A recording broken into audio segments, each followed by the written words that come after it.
First, thank you everyone for coming. I think it's really amazing that you came today. As I said, it's an amazingly beautiful day in Vienna, so I really, really appreciate you being here today.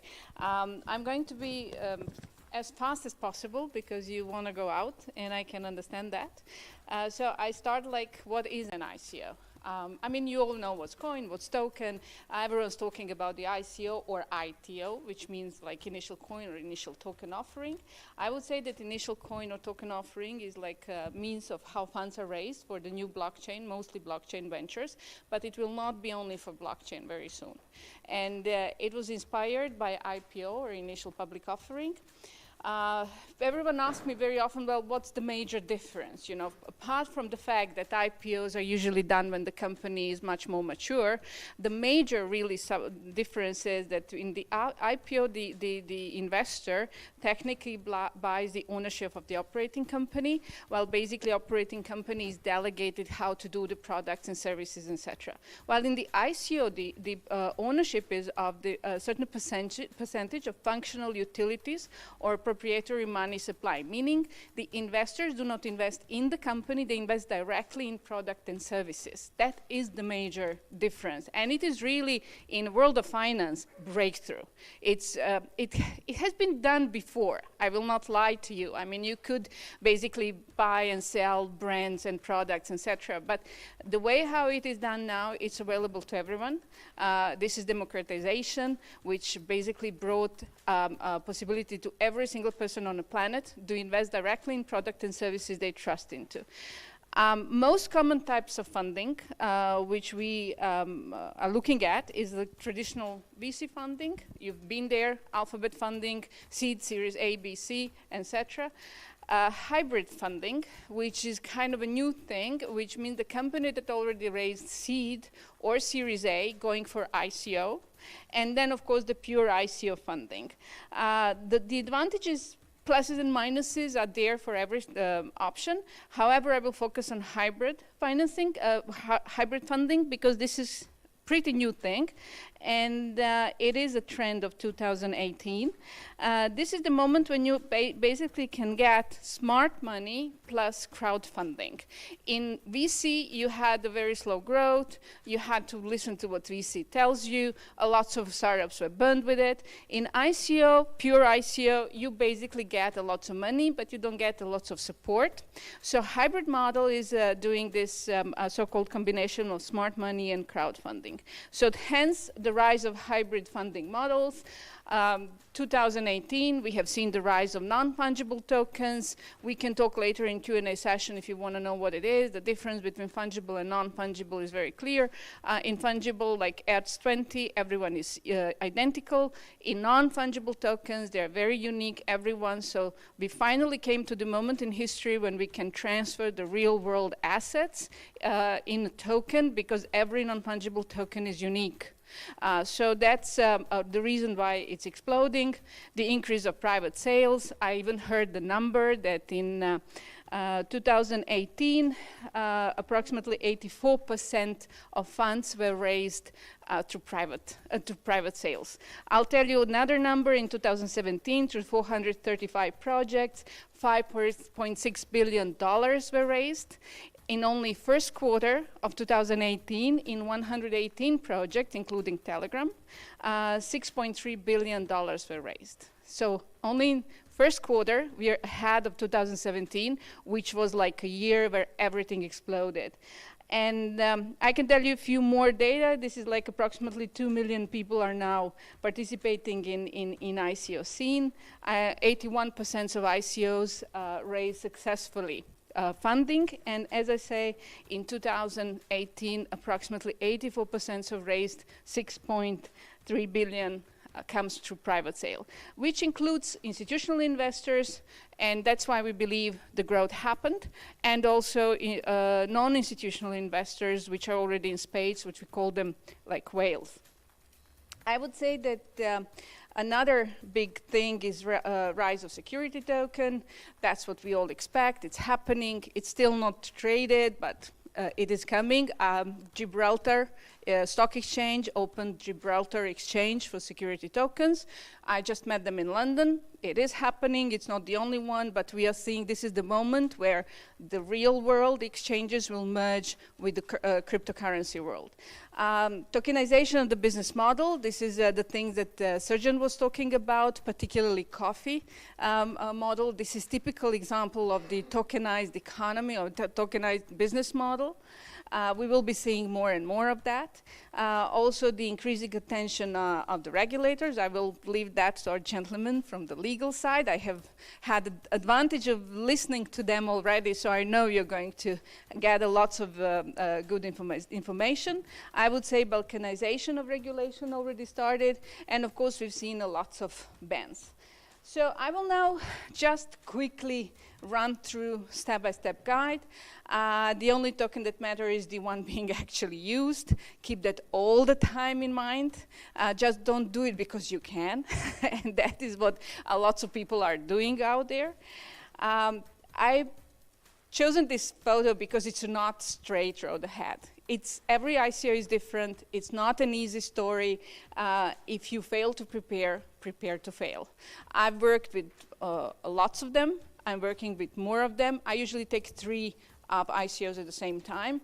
Every single one is different. So pre-planning. Quickly ask all the difficult questions. Why should my business be on blockchain? Why blockchain? This is one of the most important things you should answer in pre-planning phase. If that is something you passed your test, you know why you're doing it, why is that good for you, for others, why people will use your token, etc. Then you basically go into building up the team, network of advisors, and drafting the first documentation, the specifically technical one, which will grow into your white paper. Planning phase, still we are not out, still no one knows, still we are not calling the broadcast and saying like, Dan, I have ICO coming out. It's still planning phase. You have really to do the tokenomics right. You have to define all the ICO features. You have to know exactly how much you want to raise and why in private, public. You also have to have a very elaborate white paper done because this is the core of your business model in future, and you will be seeding lots of ideas from this document into light paper, one-pagers, interviews, and building up around them. Things are all the time developing. I've seen people changing white papers during the ICO, which is not forbidden at all. You just have to explain why, how your idea evolved, what inspired you, and why you're doing it. Also, this is the moment when you really should do the full legal and tax analysis. It's still planning phase. I really have to say lots of times that. All the analysis done, marketing, financial, you know where you're heading. Eliminate all the risks, and then of course you have to find to work with the guys like Srdjan and the waves with Vienna Node, because you really have also to know who is going to issue your token, how much it will cost. You have to buffer the volatility of the market. It's really not that easy as it sounds, but it's a fun. I can tell you that. I always mention this in planning phase. One day you will wake up, and from 3 guys sitting in a local pub and having an idea, you will be having a company of 20, 30 people and $20, $30 million in your account, and a couple of thousands or 10,000 investors at your hat. And you will have every single regulator asking you questions, etc. So there is a hangover after post-ICO. You know, like one day you wake up. In order to make your life easier, I suggest that you consider also your liquidity plans, your liquidity department, fiscal monetary policy in planning phase, and also including the exchange listing and every detail you can come, you know, like across at this stage. The more homework you do, the easier your life will be later on. And plan people who will be doing that. Get them involved at the early stage, get them follow up. Pre-ICO, finally we came to pre-ICO. We can say people now we are in pre-ICO. We now have a private sale, we have also public sale coming. The lawyers have done the work. We trust them. SAFT is there. We are contacting the investors. People are bringing money. Probably you will need seed funding to pay for all the marketing and the other stuff. So this is actually also, you have to be clear who can invest, who cannot invest. This is commonly US, Chinese, and Taiwanese nationalities that have difficulties with direct investment, but it's not impossible. ICO starts. Ta-da! We are now like 6 to 8 months down the road, even longer. We have 20 people working approximately, and now we have to inform people what to do if they want to participate in our ICO. We have to go to have very clear tutorial videos and the blogs. We have to have instant communication. We have to share with the people all the time what's happening. We already forming the whitelists. It's expanding on daily basis. Not even everyone who is whitelisted will invest. People give up, but you have to push for it. You also have to do anti-money laundering checkups. This I highly recommend. Clear communication on every possible thing, and try to keep your order book in order. Everyone asks me what order book is. This is your investors. You can also in private sale and public sale, you can put them all together in the order book.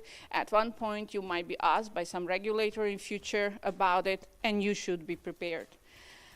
Well, now we have 20, 30 million in our bank, and now we wake up, and what we should do. First, inform your community.